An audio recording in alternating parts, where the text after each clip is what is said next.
Greetings, members, one and all of the Salivation Nation. Crime pays with gold. Let's explore.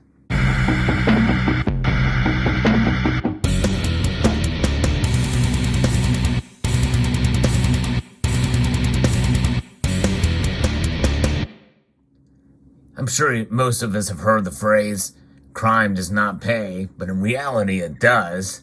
In fact, we know this because if it didn't pay, people would not risk and take the chance of breaking the law in order to cash out, or in this case, to launder out.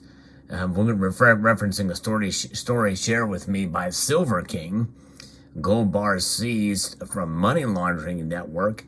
And what you're looking at here are not gold bars, but this gives you an idea of how much wealth in a small amount of space can take place here, and why it's worth it for some of these criminals to be able to hide that much wealth in these small bars, considering their value. In fact, we're talking about only 15 gold bars worth 650,000 pounds. Yes, indeed. That's about probably close to $800,000 if there's an estimate in worth in these 15 gold bars, kilo-sized gold bars. So you can kind of calculate here what you're looking at before you here as just a small sample of value per square inch. And that is what the attractiveness is of gold. That's one of the attractive reasons for holding gold. But as Heather says, crime does pay, and she's exactly right. And this is what we're talking about here. However, it does pay if you don't get caught. If you do get caught, it pays in a different way. You pay for the crime by doing the time and paying the fines. But here in the United Kingdom, the National Crime Agency has obtained a forfeiture order for 15 gold bars worth that 650,000 pounds that are linked to an international money laundering network. NCA financial investigators took up the case after a Singaporean national was stopped at Heathrow Airport in March of 2020, having arrived on a flight from Singapore. The woman was transitioning through the airport to catch a plane to Chennai, India, and border force officers found she was carrying the bars in her hand luggage. I guess better to carry it in the hand luggage than up the bum, which we've seen in India when they try to smuggle gold out. She initially told NCA investigators she was taking the bars from a jeweler in Singapore to another jeweler in India. She had no explanation for her strange routing. It is kind of an odd way to have a layover there in Heathrow to get to India from Singapore. The gold was seized as suspected proceeds of crime, and the woman was allowed to continue on her journey. Further inquiries by the NCA revealed invoices she was carrying for the gold were fake, and the Chennai jeweler did not exist. Following a 2-day hearing at Uxbridge Magistrates on Wednesday, the 26th of January in 2022, the NCA was awarded forfeiture of the bars under the proceeds of the Crime Act.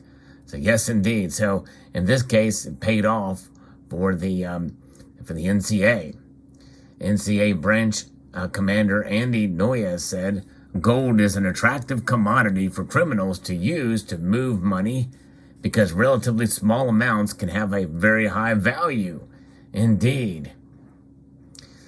Our investigation pointed to these gold bars belonging to a criminal money laundering network active in both Europe and Asia. We think they are attempting to move them through London to try and disguise their routing and avoid the attentions of Indian law enforcement upon arrival there. Probably not a lot of smuggling and activity happening from a first world nation such as the United Kingdom into India, which is I believe they're probably considered first world too, but there's also seen a lot more of criminal activity in terms of bar and gold smuggling out of India and into India from certain suspected locations. NCA investigators worked with Indian partners to disprove the story given to officers by the woman carrying the gold bars and show that on the balance of probabilities, they were proceeds of crime. Working with partners like Border Force, we are determined to do all we can to disrupt the flow of illicit money coming through the United Kingdom. So very interesting indeed, and fascinating to see this story the Silver King shared with me. And these gold bars, there's actually a picture of them. They actually kind of look fake, but they are marked 999.9. And but just the amount of gold to take up, especially where we're seeing gold head now, it's getting closer to $1,900. It kind of pulled back a little bit, but it's pretty much right there per ounce. And so you can carry a lot of value in your pocket, and even if you wear it. And by the way, if they would have done it as wearable jewelry with enough people, they probably could have gotten away with it. And you can get 24 karat gold jewelry as well. But in forms of bars, well, it's a little bit suspicious. But nonetheless, in such a small space that you can carry 15 kilos, very well potentially could have gotten away with it. The other thing about gold that makes it attractive for crime is that it is anonymous. There's no tracking it. The metal is in and of itself. And in fact, we've seen cases where people steal high value large gold, like the Canadian $1 million gold coin, and they essentially break it up and melt it down.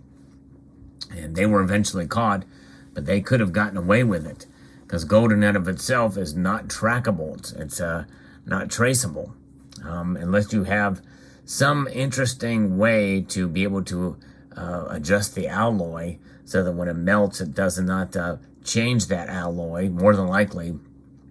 And that's almost an impossibility these days, or it's unheard of, rather. Then, gold is untraceable and untrackable. But it has value, and it is something that is anonymous, and it's also a lot of value in a small space. So that's kind of what it's about. Very interesting indeed. Fascinating story in this case.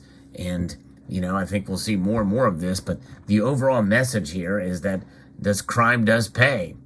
If people get away with it, it pays on one way or the other. In this case, the lady was caught, and who benefited from her crime? Well, it was the NCA. Yes, indeed. Fascinating to see here what's going on with the National Crime Agency. Here has obtained this forfeiture for these gold bars, and that's typically what happens. So hopefully they will stop the money laundering ring. But nonetheless, with money laundering, with how they do that, it's, if you want to find out what that exactly is, well, watch Ozark on Netflix. They tell you how to launder money. It's pretty interesting and pretty well described there.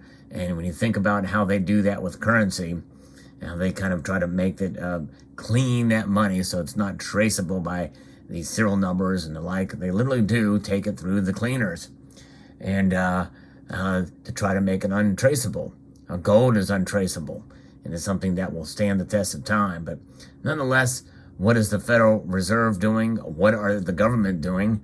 They don't need to clean money. They don't need to launder money. They can just print it. They can print new bills, and that's what they do. In fact, they are robbing us by printing more of these. They are robbing us blind to the tune of 7% plus per year. And it's all legal. It's a legalized theft, what they're doing with the dollar. So this is why crime does pay, even if it's legal crime. That does sound like an oxymoron, because if it's legal, it's not a crime. That's true. But when you're talking about taking from us, the people who work hard to obtain these notes, only to find that they lose value, especially if we save them, and we're good stewards of our money, this bad money that's driving out the good money, well, it means that we should get some of the good money in our possession, what is known as sound money, and that is gold. We can fight crime in and of ourselves by obtaining gold in our possession, and I encourage you all to do it. And it doesn't really matter what size. It can be 1/10 of an ounce, which has a high premium, and which is more difficult to preserve your wealth with because of the exorbitant premium on them. But again, look at what we're dealing with right now with inflation. You can find good deals on this stuff. You just have to shop around, and I encourage you to do that. It does take a little bit more diligence to do that for the smaller size pieces, but you can also find better deals probably on the 1/4 ounce size gold coins. And so I encourage the viewers to shop around and see if they can afford, this coin is probably going to cost you north of $475 to $500 these days. You can also get world coins such as the half sovereigns here for fairly decent price above spot that are for these types of coins out there. And of course, the half ounce is probably the best size to get for the lowest premium of under an ounce. Half ounce coins are nice. You can still feel the theft. The heft, Freudian slip there, the heft of the metal, and when you hold a half ounce gold coin. But obviously, it goes without saying, other than some of the modern commemoratives that you can get pretty good deals from now for some of the bullion dealers, is 1 ounce coins are going to be your best way to be able to get the cheapest gold as far as per size. And that's the 1 ounce variety here. And that's what you have here with this Royal Canadian Mint maple leaf with a brushed specimen finish there on both sides of this coin from 1985, or the American Buffalo, which is 24 karat gold, or the American Eagle. The American Eagle does have somewhat of a premium, but right now premiums between American Eagles and some of the other coins are sort of normalizing to a degree. But there you have it. Interesting times indeed we are living in, and the world of theft and what the government is doing to us. It kind of gives you a new appreciation for what it means to preserve wealth and be able to save yourself from crime on a different level. And so that's why I believe in stacking gold now more than ever before. Yes, indeed. So I hope you enjoyed this video. I'd like to extend a multitude of gratitude to you all for taking the time to watch this video, and to encourage you to please rate, share, comment, and subscribe.